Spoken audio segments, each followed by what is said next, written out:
What's going on, everybody? Welcome back to the Full Press Hockey Weekly Show. I'm your host, the voice of Full Press Hockey, Jim Berenger, rocking and rolling. NWO is always here. Chris Wassel, Ian Glenn behind the scenes. Get it at Full Press NHL on Twitter, Full Press Coverage on Facebook, Full Press Hockey on Facebook, FullPressHockey.com. Get it on YouTube as well, Full Press Coverage. Lots of stuff to discuss tonight. There's a hot mess in the Canadian capital with the Ottawa Senators. It goes back to last week. It goes back a few years now. Hopefully we'll get Murray Pam from Full Press Hockey off the top. Come on, we're going to break it all down for you. We got suspensions to talk about. We got rumors. We got on the ice action. We got I told you so segments. It's jam-packed, and hockey is officially back. Chris, man, what a day. Wow. I mean, Halloween ended, November started, and instantly we had fireworks. Not even like a couple hours after the clock struck midnight. Right? So crazy. So crazy. And it's just, well, obviously the NFL had its own fireworks over at the Raiders. And this morning you heard that on Full Press Coverage Radio with Ian and John. They do a great job over there. But today, the bomb drops on the Ottawa Senators. I mean, we got last week we get the Shane Pinto 41-game suspension. This morning we hear about draft picks being taken away, a first-round draft pick for the Dadonov trade. And now Pierre Dorion resigned, fired, mutually parted ways. Oh, yeah, and the owner, he just was shooting straight from the hip. Wow. Just wow. And here to talk about it all, Full Press Hockey's own Murray Pam. What is up? Everything in Ottawa. What a crazy day. It's been a crazy, I guess, few days, so to speak. It's a lot. It's incredible news. It was expected today. The other bombshell with Pierre Dorion resigning may not have been expected today. That just adds, to everything that's going on in Ottawa right now.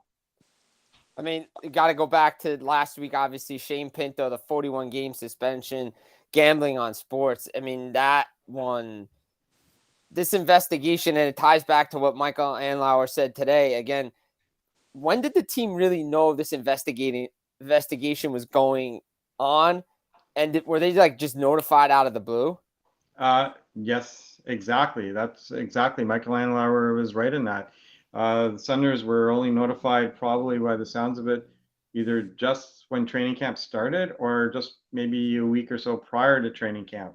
So that's when Shane Pinto came to Ottawa, to do a skate in advance of his potentially signing his deal.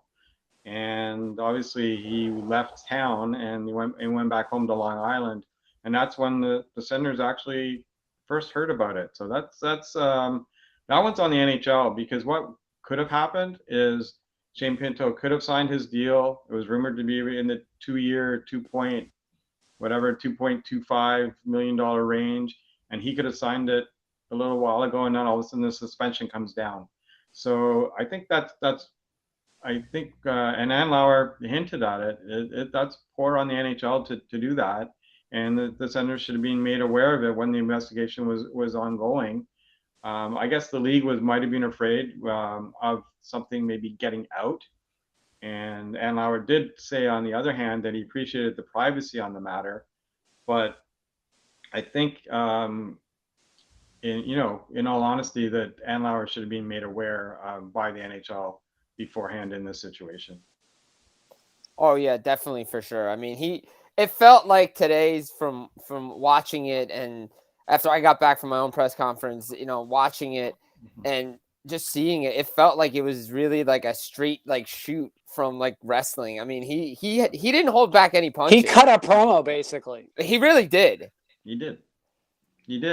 And also, and Michael Andlauer is an honest guy, and I don't know if you know any background on the Andlauer situation. Way back, with the Hamilton Bulldogs as well, in junior hockey. He was forced basically out of his building in Hamilton and had to move to Brantford with literally no notice. and he was angry at the city, and he did, he had a little bit of a, I guess, something in public, a fight with the city, which was actually legit. And they just found out recently that reno is being put off. Basically the building in Hamilton was being renoed, and that reno is now being put off a year and a half, which is, so rightly so. He had a beef with the city, and that's Michael Andlauer, but he shoots from the hip. He's honest, he has an honest approach, and generally he's right in what he says. So there's that. And in this situation, obviously with Shane Pinto, the same thing. He was correct in that, and again, he was correct again today. With the Evgeny Dadonov, with that losing a first round pick coming down, he was also right in stating he didn't own the team at the time. They waited.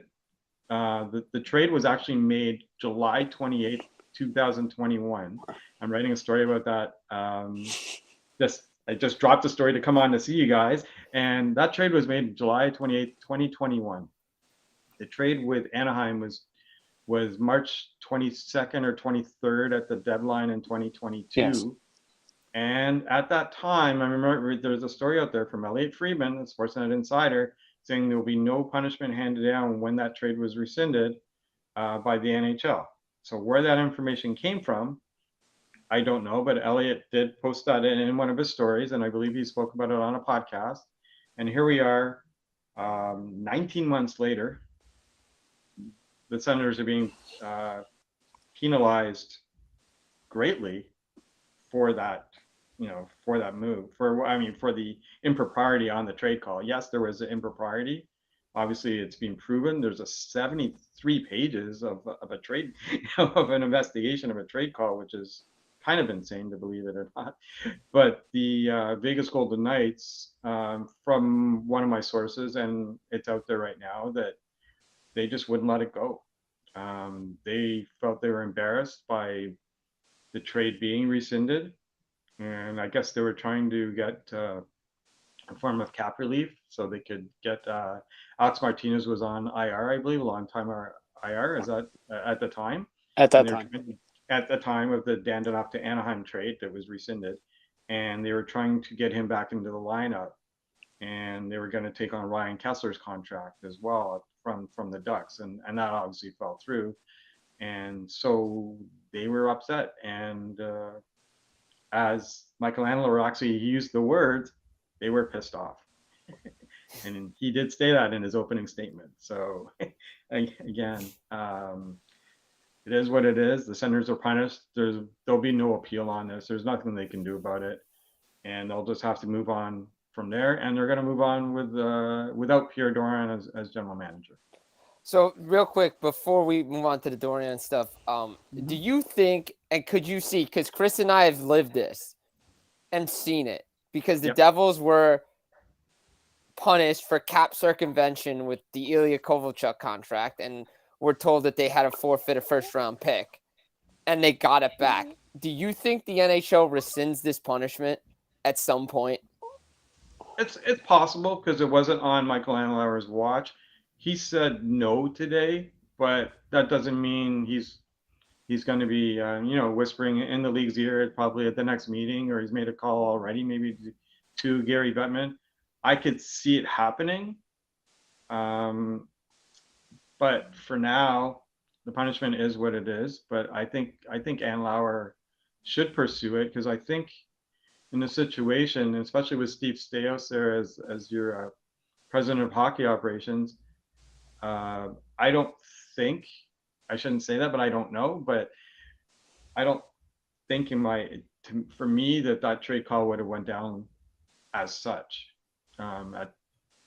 with Steve Staios, Michael Andlauer, at the helm. Yeah, that makes sense. No doubt. All right. And then obviously after the punishment, the big news, Pierre Dorion resigned, but then I saw he was fired, and then it was mutually parting ways. Yeah. When I saw resigned, I'm like, yeah, he probably, everybody mutually parted ways, and yeah, he was fired. Was this the final straw that broke the camel's back? I mean, it felt like Dorion wasn't going to make next summer anyway, but was this just like the final straw? Yes, it was a final straw, and it's a legitimate one though, because there was it sounds like there was some impropriety made on the call, and it did occur, and that should not have occurred, obviously. The reason for it it's kind of obvious that Senators wanted to rid 2 years of a $5 million cap hit on Evgeny Dandanov. And so it's legit, but also the Shane Pinto situation as well. And with that, the Shane Pinto not being signed all summer, the Senators were obviously close to the cap, and they didn't have room for him. So that's also a mistake that's been, I think, on Andlauer's mind literally since taking over the team, obviously. And that Andlauer actually referred to it in a radio interview as the Pinto pickle. So basically, the Senators were stuck with the situation, and they weren't able to sign him, obviously, because they had no cap space. Not only they weren't able to sign him, they went into day one of this NHL season in a lineup against Carolina on the road, one player short, because they didn't have any cap space available to even fill a full lineup. Which again, unfortunately, that falls back on your GM totally. And yes, Tarasenko's off. Vladimir Tarasenko, he was signed for $5 million, and he's off to a great start. Let's be honest. I mean, he's put up 8-9 points in 8 games already. He's off to a good start, and great for him, and great for the Ottawa Senators. But the Shane Pinto situation should have been dealt with or signed to a contract before you brought in a $5 million contract. And then you could have looked at it and said, okay, what cap space do I have available now after signing Shane Pinto? What can I do to add to the forward core with what I have remaining? And there were players out there at the time. You saw Thomas Tatar was out there, Pierre Suter was out there.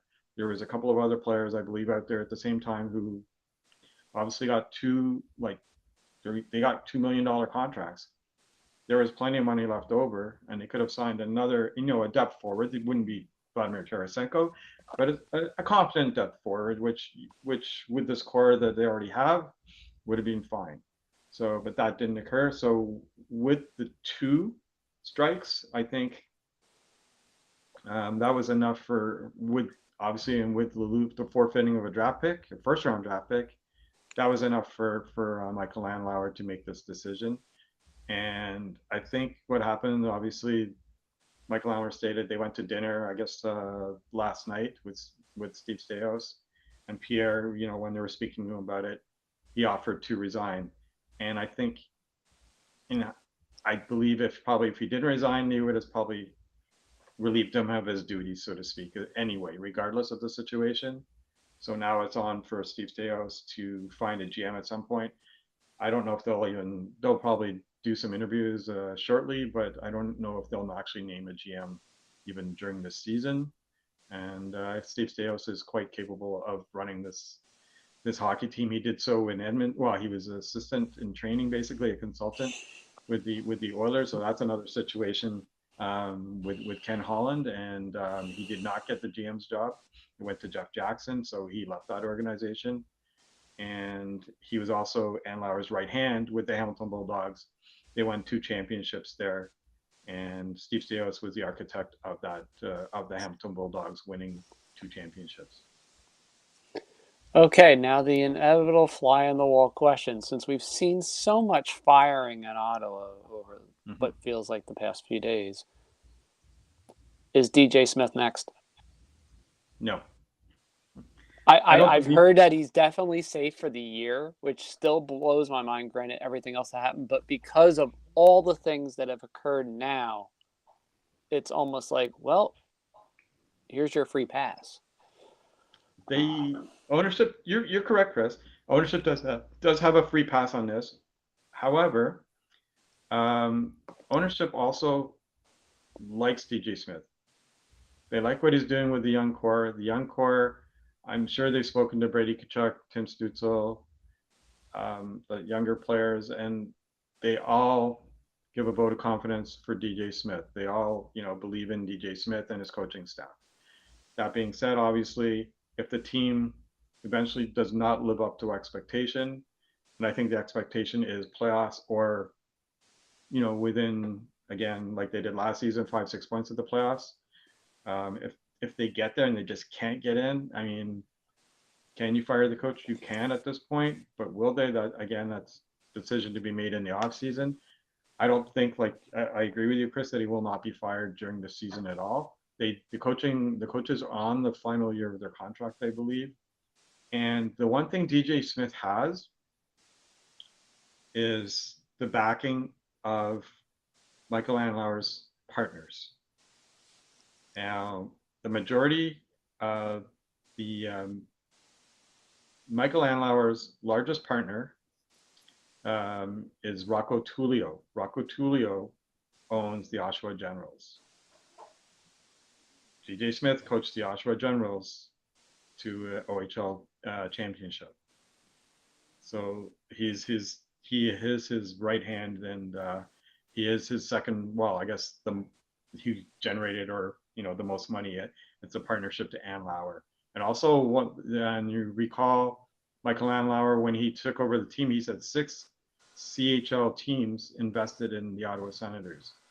One of the investors was the owner of the Windsor Spitfires. Also a DJ Smith was assistant coach there and cut his teeth to the organization, and was also, I believe, head coach there at one point. So again, there's ties to the partners of Michael Andlauer, and they support him as well. So Michael Andlauer also believes in DJ, and Steve Staios also said today he believes in DJ.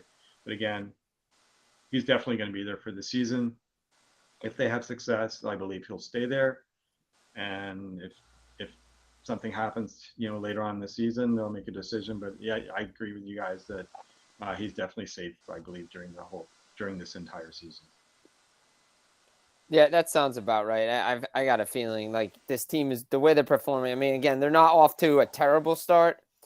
They're off to a decent start. I know they had a nice homestand, then they struggled a little bit. But again, like you said, it goes back to the general manager mismanaging the cap.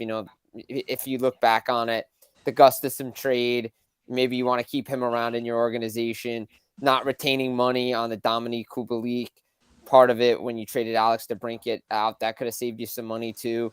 So I guess a lot of stockpile and list of things going against DJ Smith. So and Pierre Dorion, but again, DJ Smith, I've really liked what he's done. It reminds me of what Donnie Granato's doing down in Buffalo. The kids are performing well. But the big question is for me is like, you look at Steve Staios, interim GM, I believe they named him today. It's similar to what Pierre was doing down in Philly. It feels like this may be a test run for him. Yeah, I can actually see that.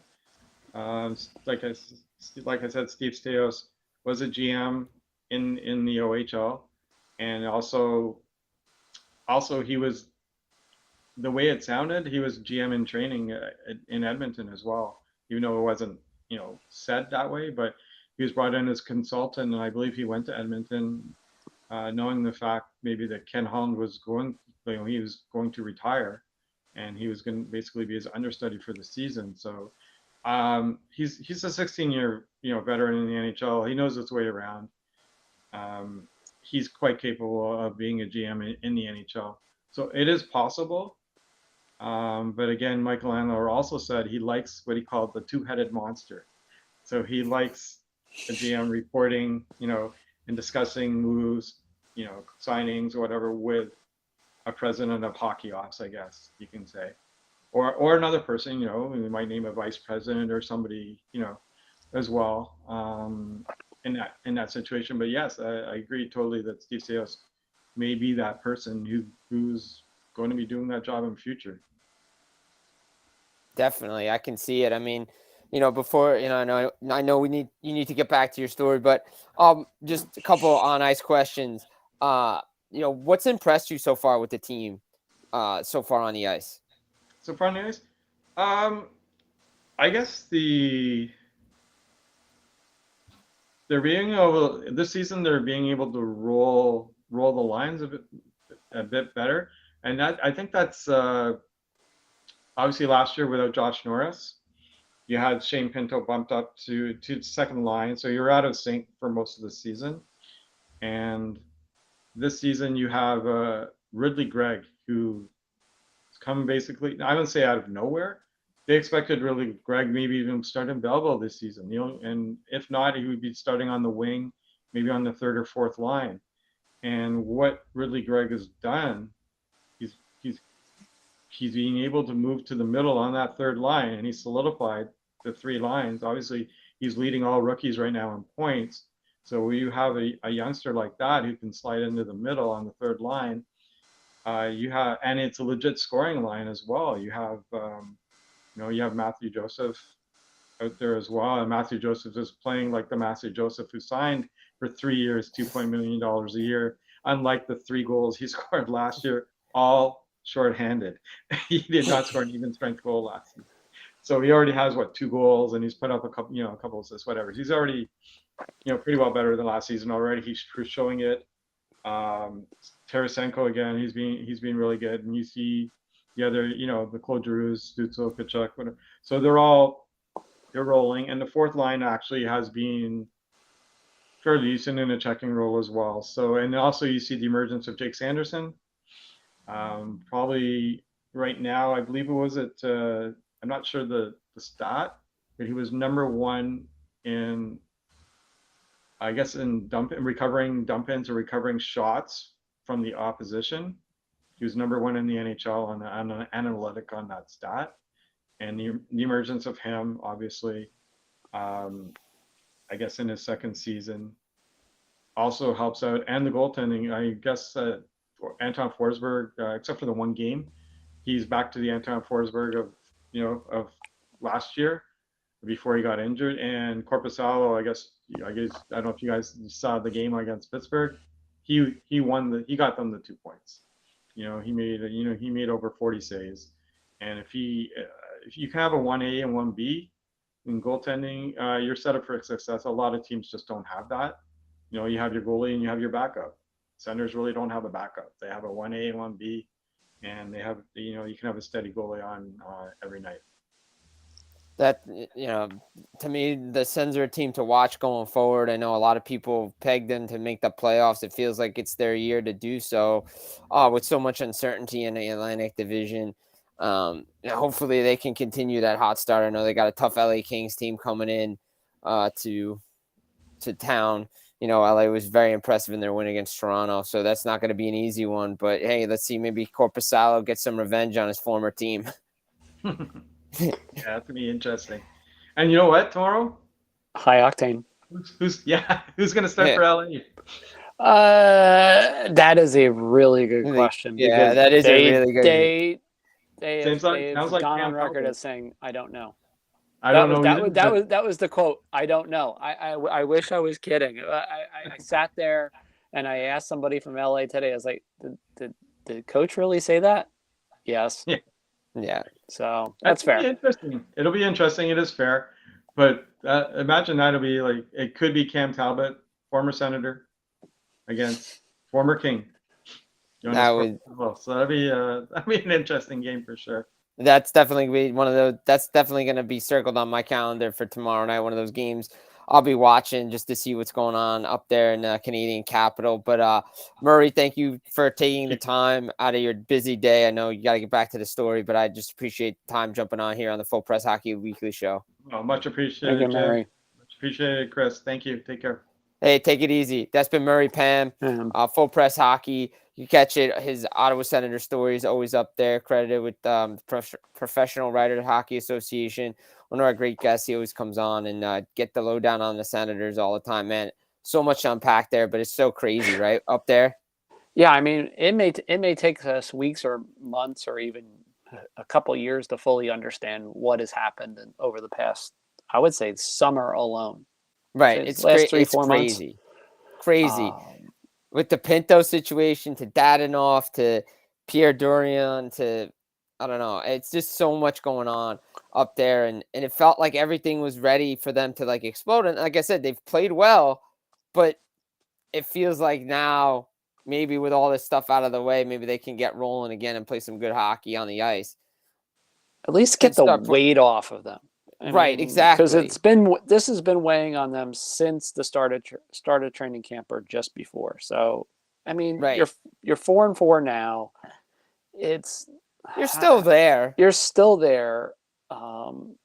Tampa, it's not like Edmonton, or the team we put a big circle on as the target, bullseye on. Right. Has 11 points. It's not like they pulled that far away themselves. No. They have their own issues for the next however many weeks, and maybe longer, because who knows what we're going to see from Andre Vasilevsky when he comes back. Right. Bad pun. But hey, yeah. Wow, it's crazy. French spam. Oh. Yeah, French spam. Oh, who knew? Wow.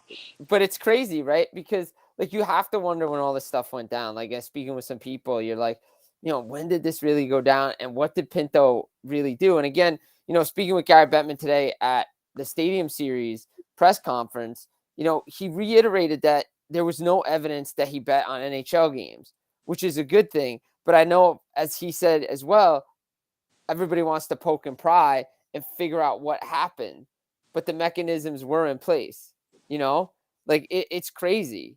It really is. No one really like truly knows what went down, and it's hard to speculate, but it is a very interesting situation. It's tough because how do I put this? From what we heard, and it depend, and again, this really does depend on who you believe, because let's be honest, when you start digging into gambling this and gambling that, you're going into a strange set of bedfellows that, let's put it this way, anybody who knows or has been down to Atlantic City too long, maybe me, Chris, you get to know some characters that are definitely not on the up and up when it comes to things. No. But they tend to know things that no one else does. Right. And one of the things that does resonate here is, ironically, how GeoComply plays in all of this. There was somebody that made a bet, at least that's what the NHL has as evidence, from an account, whether it was from Pinto himself or somebody he paid off. So evidently there's a money trail of some sort, whether you want to believe that or not. There's some smoke at least to this. Does it rise to the level of a half-season suspension? We may never truly know. But as Gary said today, as Mr. Bettman said today, it could have been a lot worse. And that's the thing.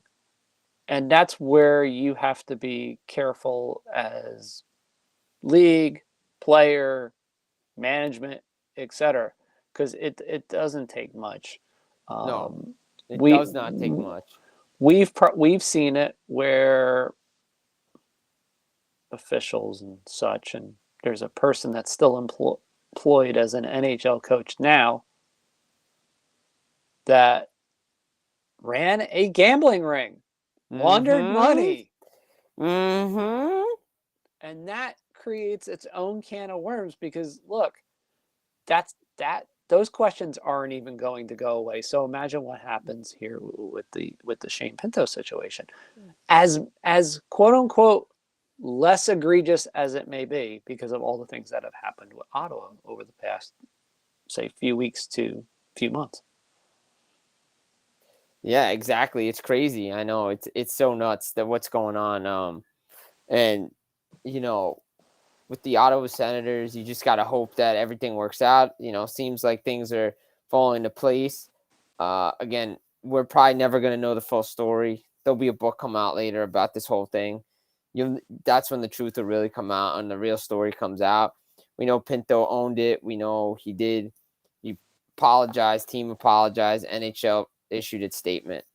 So we got to take it for face value. The mechanisms worked, and whatever they have in place worked. So they know what the rules are, and you got to just abide by them. Speaking of abiding by the rules, the suspensions that have been handed out to me, have been really good this year. In fact, they've been a lot harsher than in years past, shall we say? Yeah, the paltry fine is a thing of the past gone. almost. The one game suspension for a hit to the head is kind of gone.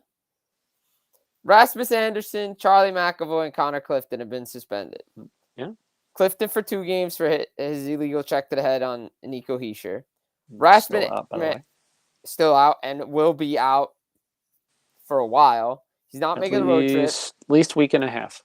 At least week and a half. He's day to day. Should have never gone back into that game against Minnesota. It's another issue in and of itself. That's another issue in itself. Was it the Minnesota game or was it no? It was the Buffalo game. It was the Buffalo game. He should have never gone back into the Buffalo game because then he got rocked again. Once he got the hit from Clifton, they should have kept him out. And then when he came back, I was very surprised and he got rocked again. Yeah, because remember, he also got kind of not rocked, but sort of thrown awkwardly into the boards against the Islanders. Right. So, all these things, neck, head, this starts connecting. In a less than a week and a half time period. Yeah, I mean, look, we all know what happened with Sidney Crosby a few years back, where basically he went in, got hit, and then 3 nights later, we all know what happened in a certain outdoor game, and we didn't see him again for the rest of the season. Yeah, and then it took him a while to come back even from that. So you got to be careful with that stuff. Rasmus Anderson with a stupid hit on Patrick Laine. Laine's not even back in. He had another setback. I mean, I don't know when he's going to make it. And that was just a stupid play. That's not even a hockey play with that much time left. There's no defense for that. That's just dumb. That's just dumb hockey. He's lucky he didn't get something like double digits for that. Just for the amount of. He also only got a phone hearing. Should have been in person. Same with McAvoy. McAvoy's probably should have been in person too. Yeah, but you know what? They sort of hope they sent a message with 4 games. It was more than what I expected, to be honest. Look, they spin the wheel and they got 4. Yeah, when I didn't see it in person, I was figuring 2, maybe 3. Yeah, when but I saw 4, I was good like, enough. Okay, 4's fair because of the hit on Oliver Ekman-Larsson. Not to mention, he put himself. Now he's put his team even worse defensive problems because Matt Grzelcyk's hurt.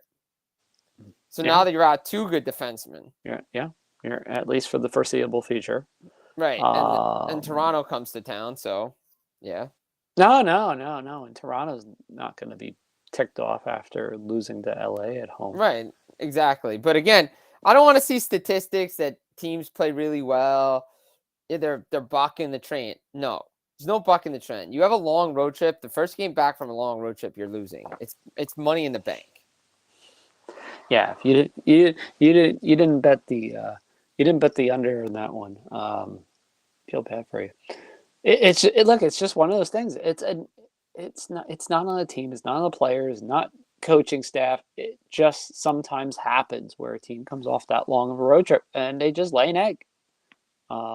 And you got to give LA some credit. I mean, they played well. They played a good, solid game. I mean, that game wasn't just 3-0 in the third period by chance.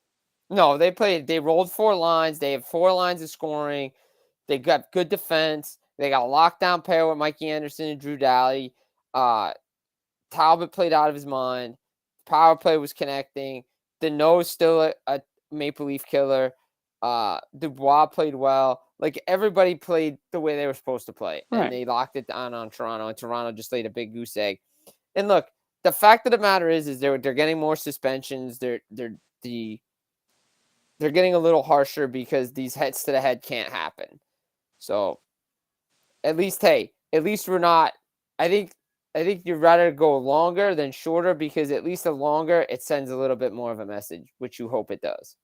Right. There's something to it at least where, let's be honest, the last few years you just kind of look, oh, that guy got, ooh, that looked like it hurt. And then you went, player A got what? Fine.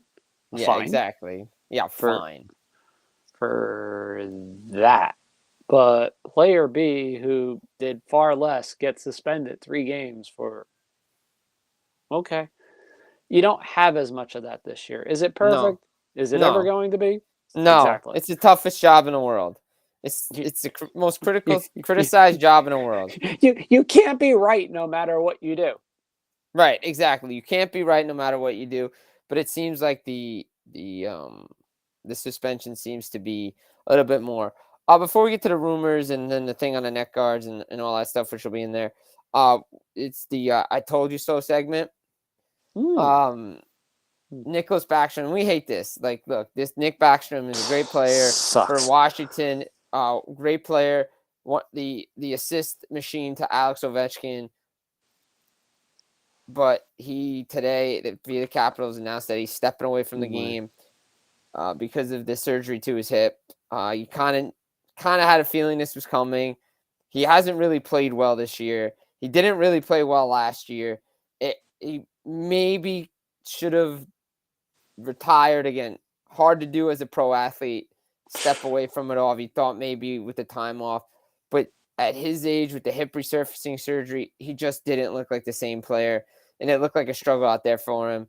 And I got a feeling he might be done. Yeah, it's unfortunate. I mean, this is far more grave than even say what John Carlson went through last year. Right. He had literally a hole in his head. Right. And skull fragments that were, well, let's face it, they weren't there. No. This is far different. For those that don't understand the hip resurfacing surgery, Murray even knows about this too. Obviously, what we've seen with some former Ottawa players who have had this done, and you combine Backstrom's age, unfortunately, with the amount of wear and tear that's been on his body. Because let's face it, I mean, they played a lot of mileage. He stayed a lot of mileage. This is a guy that, for the most part, far from. You can't put that injury label, or say, hey, so and so is injury prone. Right. He's almost 36. So let that sink in for a second. Yes, the last few years have been rough, post COVID. But then again, yeah, I mean, you kind of have to expect that. But I mean, Jim, to be honest, for a long, long stretch, this guy was about as healthy as you could be. Yeah, I mean, the only real problem was he didn't get his medal from the Olympics because of allergy medication. Yeah. Gesundheit. But I mean, yeah, I get it. The last few years, yes, it's been rough. He's missed time here and there. I understand that. But this, when the hip goes like this, usually, Hockey. I mean, it's the toughest thing to overcome. And as a hockey player, look, for him to be able to even get on the ice was this miracle. It's quite the accomplishment. It's true. Were you rooting for him? Absolutely. Don't care. I don't care what team you're a fan of. These are players that you're not going to probably see for a long, long time that play the way Backstrom does. Let's put it this way: the way he thinks the game. Right. And that's rare in today's NHL. It's not to say that players are dumb. It's just never to say that. But he plays the game a different way than most younger players do. And he even played that way when he was in his early 20s. And Alex Ovechkin said that as such today, basically, where it was like it feels like we lost a part of our identity. They did. And I mean, he was feeding Ovechkin pucks all the time. And and the other thing that Ovechkin said, it's you're watching more than just a teammate. You're watching somebody that you care deeply about, right, on the ice, that's suffering on the ice and suffering off because of what he can't do on the ice that he used to. Right.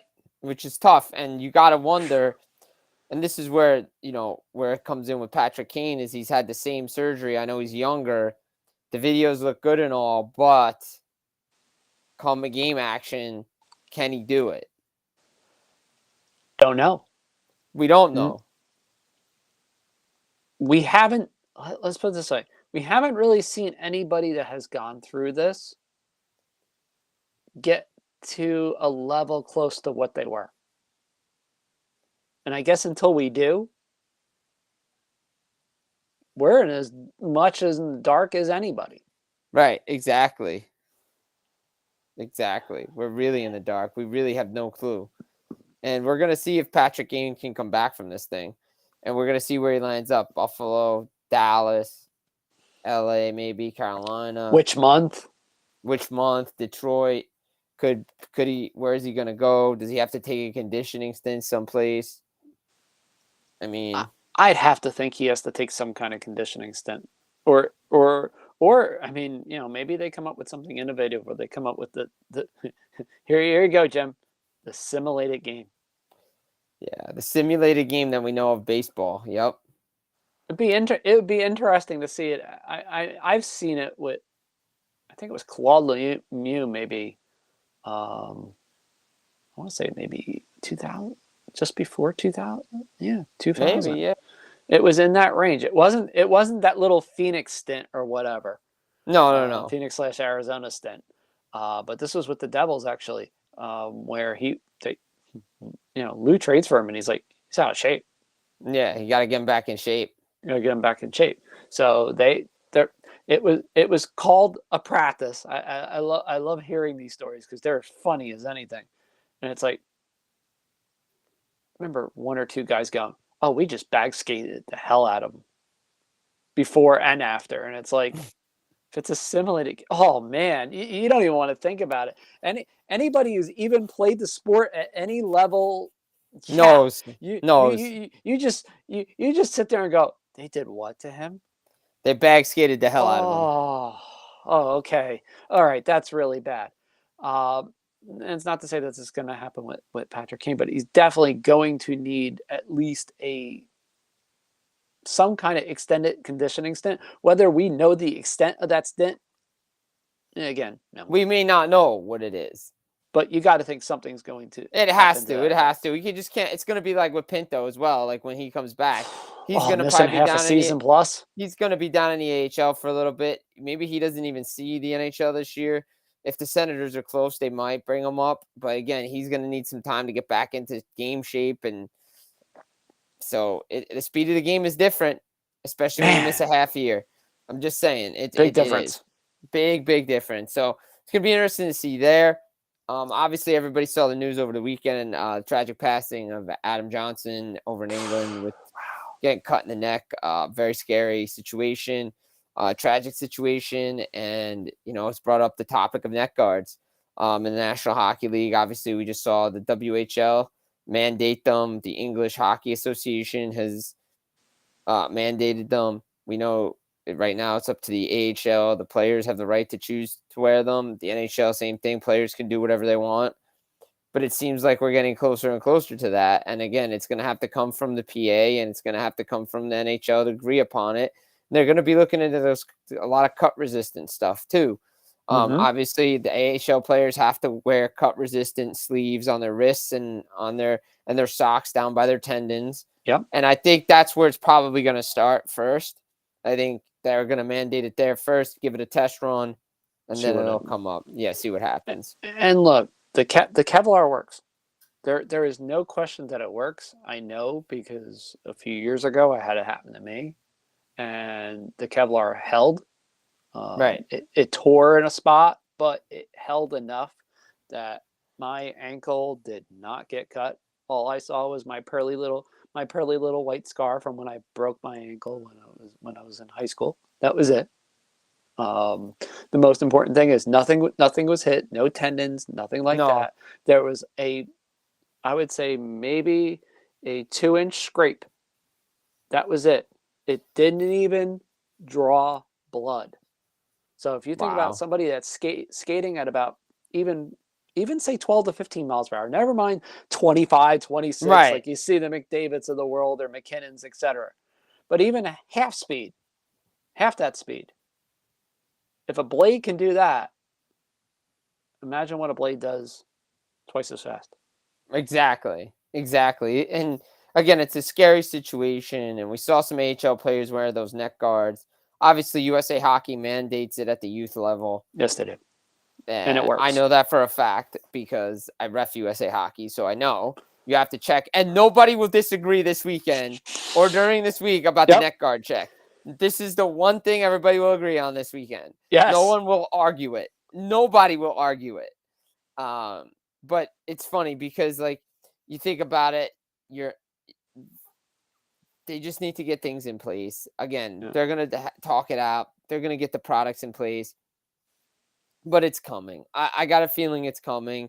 But again, it's got to work with the players, and the players got to work with each other to get this done, because I don't think anybody wants to see a tragic accident happen like this on anywhere. And, all the leagues are going to do it right. And look, if the WHA did it, a WHL did it, the OHL, Canadian Hockey Leagues are going to do it, the Q.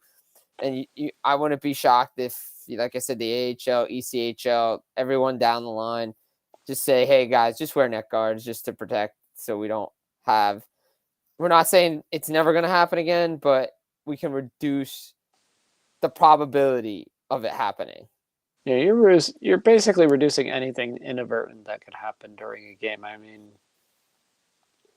there's other matters, what happened, unfortunately, over in England that are up for a lot more of a considerable debate, and that's something that hopefully, the league, and if it gets that far, the justice system, gets through what is going to be at best a very murky and unfortunate case. Absolutely. That should not have happened. No, exactly. I mean, that's something that everybody can agree on at the very minimum. What we remember Adam Johnson for, of course, is not just the goals he scored on the ice, but his impact off the ice as well. Good person, good player. A lot of stories that poured in that fans don't typically get to hear about that they got to hear about, and never mind as a fan or media member or anything of the such, just as a human being, you never want to hear it, because usually when you hear that, it means the person sadly has passed away or is not. Right. Yeah, exactly. So look, it's tough. It's a tough situation. No easy transition to do this. And before we get out of here, I know we got a couple of minutes. Just a real rapid fire surprises real quick for me.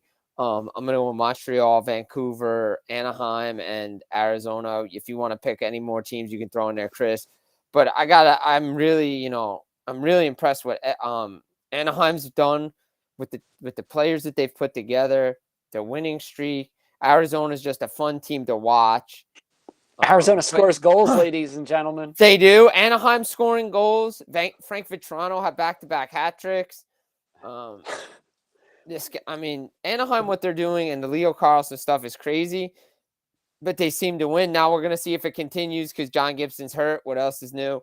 And he got hurt in Pittsburgh. What else is new? Is new, exactly. This is the third time that he's got hurt in some form playing in Pittsburgh. Which, by the way, he once lived in not Pittsburgh. too far. Yeah, exactly. Yeah. But something rough. Obviously, some other surprises. Look, I hate to mention this about as much as anybody else. I don't know how long it'll last, but the Rangers are playing some pretty impressive hockey considering the road trip they were just on and the ways they found the win. I'm taking Carolina tomorrow night, though. I agree there. Carolina looks pretty good. Svechnikov came back. He played about 14, 15 minutes, mostly power play and perimeter time.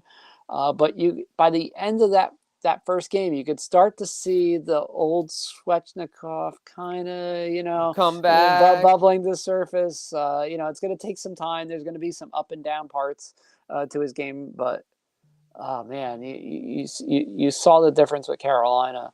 with him in the lineup as opposed to No, not. Brett Pesci, That's another issue. It's like, can you stay healthy? Can your goaltending stay healthy? Can you?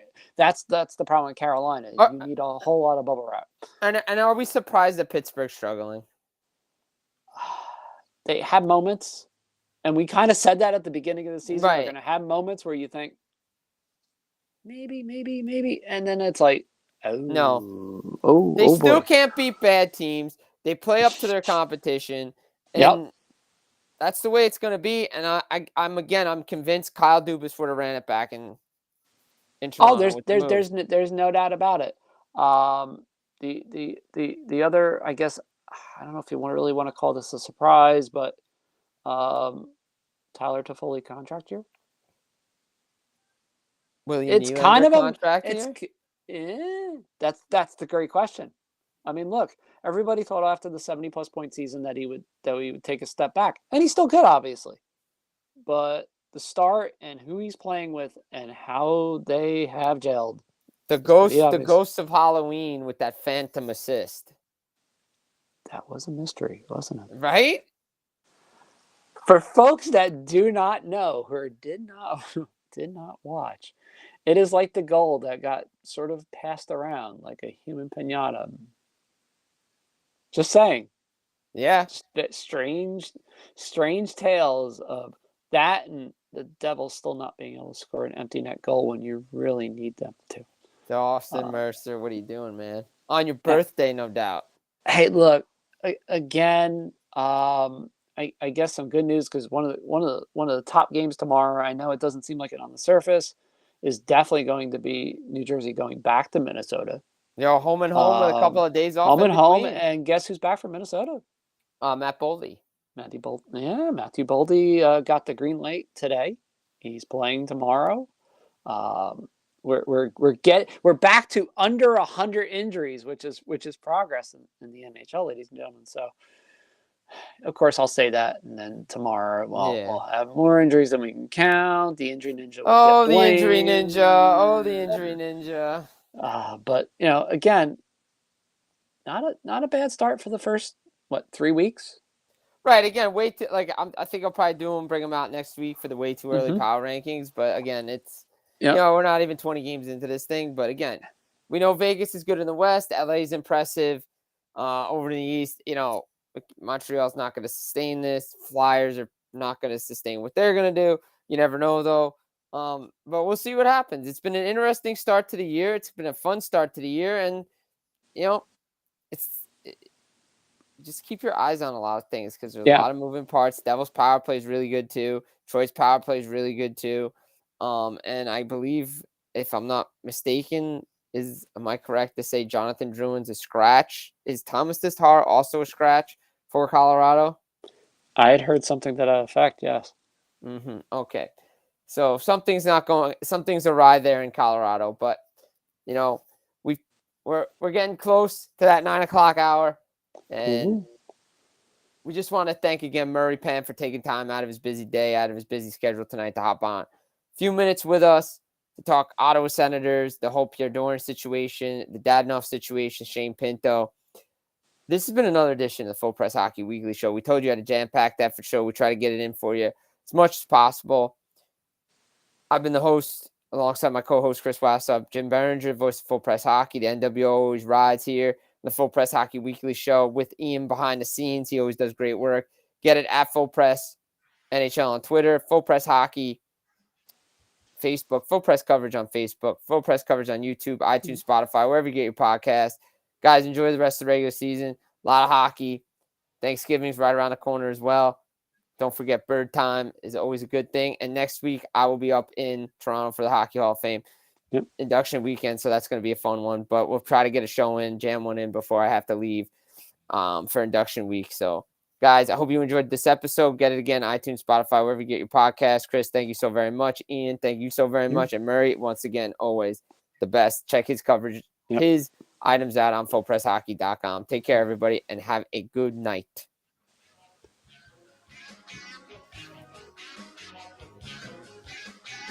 And